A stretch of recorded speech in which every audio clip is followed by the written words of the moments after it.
Capítulo 5 da doutrina, quinto capítulo da doutrina, está na página 148, quem está com o seu livro. Quinto capítulo da doutrina e último, a perseverança dos santos. Vamos ver o artigo 1. Os regenerados não estão livres do pecado interior. Aqueles que, de acordo com o seu propósito, Deus chama a comunhão do seu Filho, nosso Senhor Jesus Cristo, e regenera pelo seu Espírito Santo, Ele certamente os livra do domínio e da escravidão do pecado. Mas nesta vida, Ele não os livra totalmente da carne e do corpo do pecado. Então o que acontece?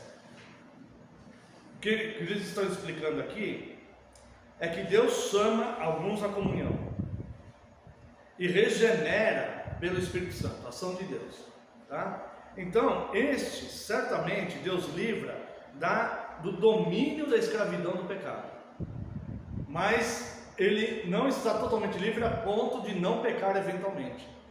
Então, ele não será mais escravo do pecado. Ele agora tem condições de rejeitar o pecado, né? Não haverá uma tentação que ele não possa suportar. Deus envia o escape junto. Deus dá o suporte. Deus vai operando, então, essa perseverança, tá? Mas os olhos estão abertos, ele está instruído que ele pode cair, ele pode pecar, não vai se perder, mas ele pode pecar, cair e cometer pecados, certo? Então por isso que ele deve vigiar para não cometer pecado. Artigo 4. Os santos estão sujeitos a cair em pecados graves. Embora o poder de Deus, pelo qual ele confirma e preserva os verdadeiros crentes na graça, seja tão grande que não pode ser vencido pela carne, os convertidos, contudo, nem sempre são guiados e dirigidos por Deus, de sorte que não possam, em certas circunstâncias particulares, e, preste atenção, pela própria culpa deles, se desviar da direção da graça e serem seduzidos pela carne e se rendam às suas concupiscências. Por isso eles devem orar e vigiar constantemente para que não caiam em tentação. Quando não vigiam nem oram, eles não somente podem ser levados pela carne, pelo mundo e por Satanás, a cometer sérios e atrozes pecados, mas algumas vezes podem ser levados a isso pela justa permissão de Deus. É o que demonstram as lamentáveis quedas de Davi, Pedro e outros santos descritos nas Escrituras. Então o que está dizendo aqui? Que nós podemos cair em alguns pecados, certo? Por isso nós devemos vigiar e orar. Se nós não vigiarmos e nós não orarmos, é muito possível cair nesses pecados, levados pelo mundo, pela fraqueza da carne, pelo próprio Satanás, ou até mesmo por um juízo de Deus. O próprio Deus entregando a pessoa ao erro, conforme diz lá em Romanos capítulo 1. Por isso deve haver temor, irmãos, muito temor, tá? Personagens bíblicos caíram, né? E aqui nos canos de Dort mencionam Davi, Pedro, né? O pecado de Davi, Pedro, quando negou a Cristo, né? E alguns outros, tá? O tempo está passando tão rápido, né? Artigo 6. Deus não permitirá que os seus eleitos se percam. Deus, que é rico em misericórdia, segundo o seu propósito imutável da eleição, não retira completamente o seu Espírito Santo dos que lhe pertencem, mesmo diante das suas deploráveis quedas. Tampouco permite que se afundem tanto a ponto de caírem da graça da adoção e do estado de justificação, ou que cometam um pecado para a morte, isto é, o pecado contra o Espírito Santo, e que totalmente abandonados por ele, se lancem na ruína eterna. Olha como Deus é misericordioso. Mesmo se esse eleito, né, ele negligenciar a tal ponto a sua vida cristã, a ponto de não orar, de não ler a Bíblia, e aí ficar exposto às tendências da fraqueza da carne, a correnteza aí do mundo, os amigos, pessoas, né? Salmo 1 fala para não seguir o conselho dos ímpios, ou até mesmo a ação de Satanás. E na pior de todas, muito pior do que todas essas, é quando Deus entrega aquela pessoa ao erro, né? Então, mesmo assim, Deus é tão misericordioso que Ele não retira totalmente o seu Espírito. E Ele não permitirá que essa pessoa, ela vai se afundar tanto a ponto de se perder eternamente. Então, a perseverança dos santos, em primeiro lugar, ela parte da ação de Deus de operar a fé, porque senão todos se perderiam. Todos se perderiam. Se você pegar o versículo isolado, né? Aquele que perseverar até o fim será salvo, você fala, então depende de mim, né? Depende de mim, mas se não houver essa operação toda em mim, eu simplesmente não vou conseguir, mesmo que eu queira. Agora, Deus providenciou tudo isso, e nós estaremos sendo como Pedro, negando a Cristo, negligenciando todas essas coisas, a ponto de cairmos em deploráveis pecados, né? Tá? Depois os irmãos leiam todos os artigos, leiam com calma na sua casa, é muito interessante, são 15 artigos do capítulo 5, né? Você lê assim, você lê a Bíblia e lê um pouquinho dos cânones de Dort, lendo na sequência, sabe? Vai fortalecer a sua fé. E vamos ver, para a gente encerrar, a rejeição de erros, tá? Vamos ver 2 erros, só porque acho que não vai dar tempo, ou 3, vamos ver 3. Erro 1, olha o erro dos remonstrantes, né? Primeiro ele fala, né, nos cânones, depois de haver explicado a verdadeira doutrina da perseverança dos santos, o sínodo rejeita os seguintes erros. Erro 1, os arminianos estão propondo isso: a perseverança dos verdadeiros crentes não é fruto da eleição, nem um dom de Deus obtido pela morte de Cristo, mas é uma condição da nova aliança que o homem, antes da sua eleição e justificação definitivas, tem a obrigação de cumprir pelo seu livre-arbítrio. Nós vimos já, nas passagens que nós lemos aqui, que não é o livre-arbítrio, mas sim Deus que opera isso, né? Vamos ver a refutação. Refutação. As Sagradas Escrituras testificam que a perseverança decorre da eleição e é concedida ao eleito pela virtude da morte, ressurreição e intercessão de Cristo. Romanos 11:7, mas a eleição o alcançou e os mais foram endurecidos. Romanos 11:7, a eleição o alcançou e os mais foram endurecidos. Então, a perseverança era fruto da eleição, sim.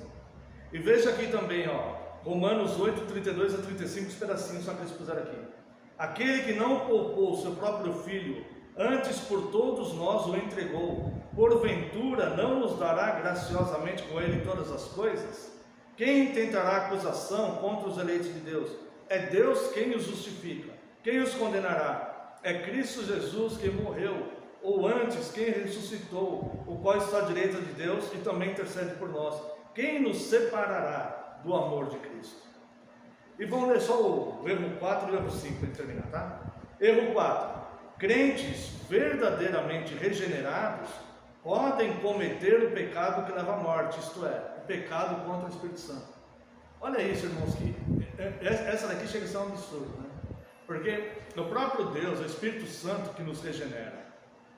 Isso daqui seria totalmente contraditório. O Espírito Santo nos regenera, mas nós podemos cometer o pecado contra o Espírito Santo, que é o pecado para a morte, né? Refutação. Depois de haver falado daqueles que cometem o pecado que leva à morte e de proibir que se ore por eles, 1 João 5:16-17, o mesmo apóstolo João acrescenta imediatamente no verso 18: sabemos que todo aquele que é nascido de Deus não vive em pecado, isto é, nesse tipo específico de pecado. Antes, aquele que nasceu de Deus o guarda, e o maligno não lhe toca. E por fim, vamos ler só o erro 5, né? Tá? Senão não vai dar tempo. Erro 5. Sem uma revelação especial, jamais podemos ter nessa vida a certeza da perseverança futura. Olha só, eles queriam revelações especiais. Ou seja, isso aqui está dizendo que as escrituras que Deus revelou não era suficiente para eles. Eles precisavam de uma revelação especial. As escrituras, a revelação de Deus não é suficiente.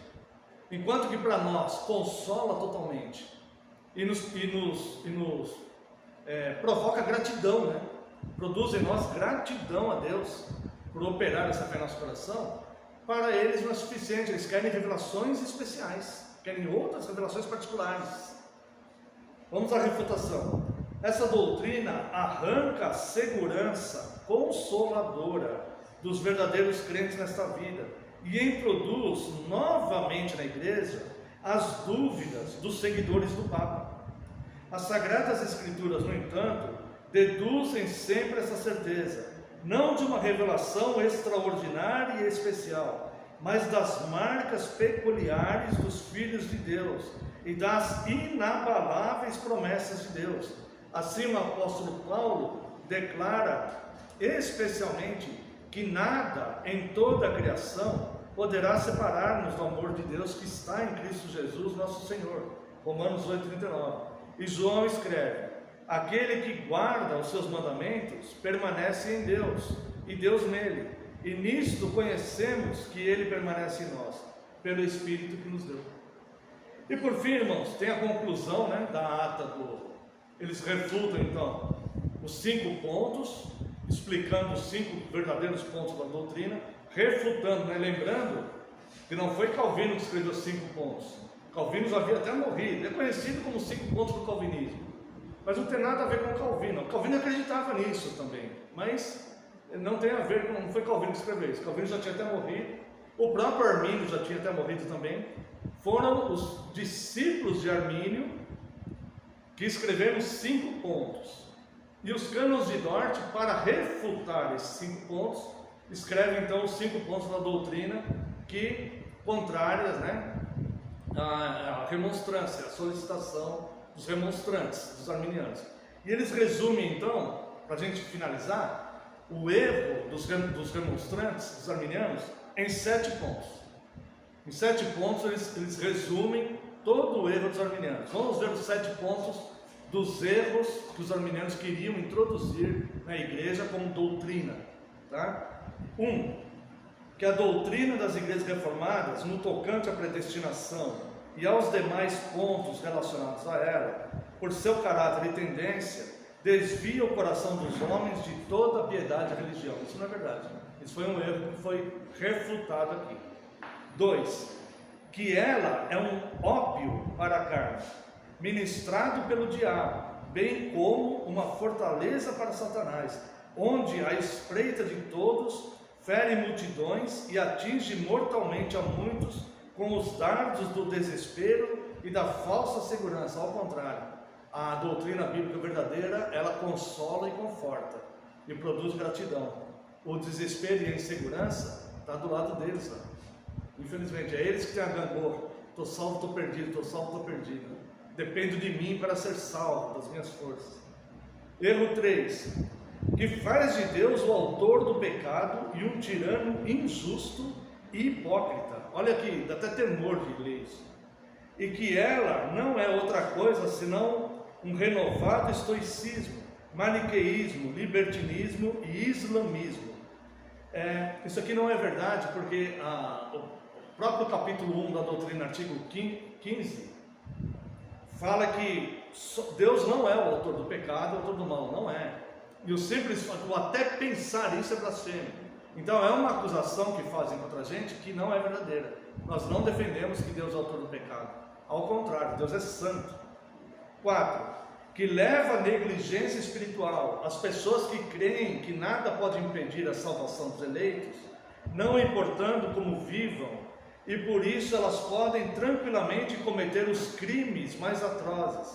Por outro lado, ela nada pode fazer em favor da salvação dos reprovados, mesmo que eles tivessem realizado todas as obras dos santos. Isso aqui é mentira também, porque nós acabamos de ver na perseverança dos santos que o salvo é o que persevera, Fomos salvos para glorificar a Deus e viver em obediência. 5. Que a mesma doutrina ensina que Deus predestinou e criou a maior parte da humanidade para a condenação eterna, por um mero ato arbitrário da sua vontade, sem levar em consideração nenhum pecado. Isso aqui é um absurdo. Não é um ato arbitrário de Deus, porque Deus ele tem direito a todas as coisas, então ele não tem atos arbitrários. Deus poderia condenar todo mundo e seria justo, mas pela misericórdia de Deus ele salvou alguns. Então é totalmente infundado isso aqui. 6. Que da mesma maneira, porque a eleição é a fonte e a causa da fé e das boas obras, a reprovação é a causa da incredulidade e da impiedade. Isso aqui também está errado, porque Deus vai operar a sua fé no coração daqueles dos quais Ele chamou, né, para a sua salvação. E verso 7. Que muitos filhos inocentes de pais crentes são arrancados do seio da própria mãe e lançados de modo tirânico no inferno, de tal sorte que nem o sangue de Cristo, nem o batismo, nem as orações da igreja no ato de batismo lhes podem servir de qualquer proveito. Isso daqui é uma visão totalmente humana, né? Você vê que existe uma revolta deles, um tom odioso, né? Eles demonstram um pouco de ódio ao falar essas coisas. Mas aqui, o que acontece? Eles tratam Deus como um ser humano, como se Deus não fosse onisciente e soubesse exatamente o que está fazendo ao salvar, né, as pessoas e também justamente condenar aqueles que pelos seus próprios erros, pela própria culpa deles, serão reprovados. Então, assim termina. Espero que tenha sido para a edificação dos irmãos e para a glória de Deus. Se tiver algumas perguntas, vamos fazer agora, depois do vídeo. Deus abençoe a todos.